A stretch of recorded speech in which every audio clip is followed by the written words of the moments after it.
আপনারা দেখছেন final exposure, সবার সাথে সত্যের পক্ষে।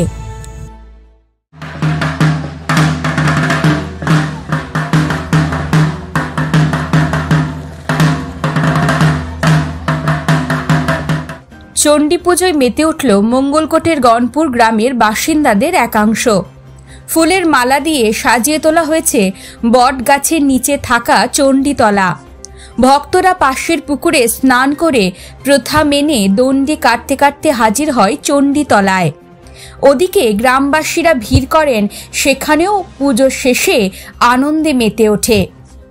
জানা যাচ্ছে যে গত 2-3 শতাব্দী ধরে এই পুজো হয়ে আসছে। শতাব্দী ধরেই চলছে।